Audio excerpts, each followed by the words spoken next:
Welcome back to Mystara for another trip to the Savage Coast, home of everyone's favorite three-part curse. We're going on a safari this time, keeping an eye out for the draconic creatures native to the region. Dragons are already very powerful creatures, obviously, but tack on the magical legacies and they can become much more dangerous.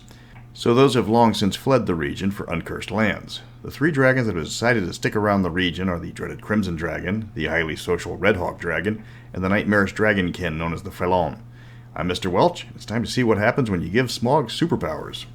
Dragons as a whole do not handle the Red Curse well, at all. Originally there were a huge number of them before the Nia brought down the wrath of the Great One. But as the curses merged and started to spread, the dragons noticed that they were vulnerable to the legacies, and worse, to the affliction. This led to an exodus of the dragons, who couldn't leave the Red Coast fast enough. Almost a small handful remain, made up almost entirely of red dragons. While other dragon types are possible to find in the area, they're almost without exception just passing through with no intention of staying and picking up the Red Curse. The most famous dragon type in the Savage Coast is the Crimson Dragon, the result of what happens when the Red Curse changes a red dragon permanently. There's not many of them, but that's because they keep their own numbers low and are such a threat that they're hunted down with urgency when discovered. That usually doesn't end well for the dragon hunters. The Nia have a particular interest in the extermination of the Crimson Dragons, and the dragons still hold the ancient grudge against the Spider Folk. When your natural enemy is an entire race of sadistic, intelligent, chaotic, evil apex predators, you might have made some poor life decisions in the past. Crimson dragons resemble red dragons, though they tend to be of a darker shade of red, and their scales take on a sheen that resembles the metal cinnabril. They're larger than a red dragon, but not by a substantial amount. Their breath weapon is unique and evolved to deal with the Red Curse. Instead of fire, the breath weapon immediately depletes all cinnabril in the cone. There is a cumulative chance, based on the weight of the cinnabril consumed in this way, that the dragon gains a new legacy. Unlike other creatures that have just a single legacy, or the rare few that might have 2 or 3, Crimson Dragons can easily have over a dozen based on their age. The legacies might deform the dragon, or not. The dragon can somehow choose if they want the legacy to leave a physical mark. While having a breath weapon that only destroys a specific mineral might not sound that dangerous, remember this completely destroys all amulets and charms that keep away the Red Curse. And this can trigger afflictions manifesting immediately. For natives of the Red Coast, getting roasted by dragon fire is a more merciful fate.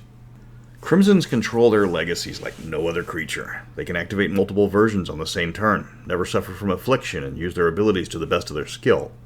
They are known for being almost mocking in combat, knowing that few creatures can even threaten them. They like to play with their victims, extending fights to give their prey a false sense of hope. An especially cruel habit is that they deplete the cinnabril of an inheritor, then just sit back and laugh and watch the helpless victim mutate uncontrollably. The death of a Crimson Dragon is something that will earn a great reward, and often from multiple sources. Crimson Dragons target cinnabril in any form and can deplete an area of its natural loads in short order. This almost makes them a priority for extermination in every nation. The scales of a Crimson Dragon can be fashioned into a suit of scale mail, which works exactly as a cinnabril amulet that doesn't expire, though the armor can be destroyed through combat, ruining its protection. Moving on to Red Hog Dragons, they are a wholly magical creation, a fusion of Red Dragon and the Giant Rock through magical means that are left unexplained. It is known as the Feathered Dragon, and despite its origins, it's one of the smaller true dragons. They're more nimble than other dragons and have hands capable of fine manipulation. They're commonly found in the arm of the Immortals, but there are enough in the Savage Coast to make them a presence. They typically only have a single legacy, if any at all, and older dragons might have additional legacies, but nothing near the amount a Crimson Dragon possesses. Their breath weapon is a weaker version of the traditional fire breath of the Red Dragons, though they do take double damage from cold attacks. What makes the Red Hog Dragon stand out from other dragons is that they are the most social of all the dragon breeds. They will gather in groups of over a dozen, not including their children, and create a community to make sure that every dragon thrives. While they come from red dragon stock, their alignment is actually usually lawful neutral, with a higher than average chance for good alignment over evil. The dragons are known to act as stewards of their chosen area, careful not to overhunt or harm their surroundings. In particular, they don't eat intelligent creatures, but will defend themselves and especially the hatchlings of their group. Dragon hunters tend to leave them alone, as while individually they aren't as dangerous as their larger cousins, they're rarely found alone. Because of this and their general helpful nature, most nations don't bother with hunting red hog dragons. Frelon, also known as wasp dragons, are some of the most dangerous creatures in all of Mystara. These dragonkin were created by the Immortals for the sole purpose of hunting Nia during the Great One's rampage. When the rampage was over, the Frelon were left without direction, and instead focused on breeding and increasing their numbers. They still hate the Nia and attack them on sight, but they aren't picky in their prey as much anymore. What makes them terrifying is their method of reproduction, planting eggs inside of a victim and then magically dominating them to take these soon-to-hatch eggs to a new prey. Frelon are on average only 7 feet long, not large at all for a dragon-type creature. They have 6 limbs as well as fragile dragonfly-style wings, and most noticeably a stinger tail. Their head is narrow, but they have multiple rows of teeth which allow them to shred flesh with each bite.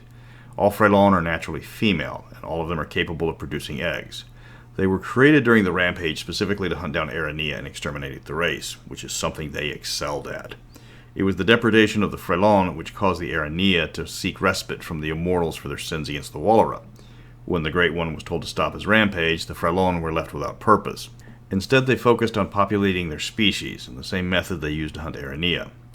Frelon breed by injecting eggs into their prey, helped with a poison injected along with the eggs that removed several minutes from the victim's memory. The host doesn't even remember being attacked by the Frelon. In a couple of weeks, the eggs begin to hatch, and the host starts to take damage. The damage increases while the hatchlings inside the host feast on it, as well as each other. In another 2 weeks, a Frelon bursts from the host and flies off. The host can potentially survive this with a saving throw, but will be in serious condition and will die without immediate medical care. To make things worse, the hatchling before it emerges can dominate the host for several days, forcing the host to travel to a new place where more potential victims for the soon-to-hatch Frelon can attack. In addition, the Frelon gain any legacies that their host originally had, up to 4. They immediately know how to use their legacies, and they never suffer affliction or need Cinebril. Frelon are solitary creatures. They attack each other on sight. This, more than anything else, has fortunately kept their numbers low. They still hate the Aranea more than anyone else, and will target them if they come across one, allowing other potential prey to escape. The Frelon is an intelligent creature and can communicate with other dragons, sometimes serving as guards for a crimson dragon. They're also hunted by wizards, as their components can be used in multiple formulas or to make magic items. These are the most common and unique dragon types in the Red Coast. All of them are included in the Savage Coast Monstrous Compendium, free over at the Vaults of Pandios. I didn't include the Vermilion Dragon, that is a singular, powerful creature that deserves its own video, or the Heraldic Servant Dragon, which merely resembles a dragon and is something entirely different. The dragons represent new and different challenges for players, with the Crimson Dragons stripping players of one of the things needed to survive on the Savage Coast, and the Frelon acting as a cross between Smog and a Xenomorph. If you need a unique monster to throw at the party, they won't be expecting one of these. Next week we're headed to one of the more sinister locations in Mystara, with the nation of Blackheart, where the Alphatians' love for individuality comes head-to-head with their complete lack of OSHA standards. But until then, that's a nice Cinebril amulet you got there. Hate to see anything happen to it.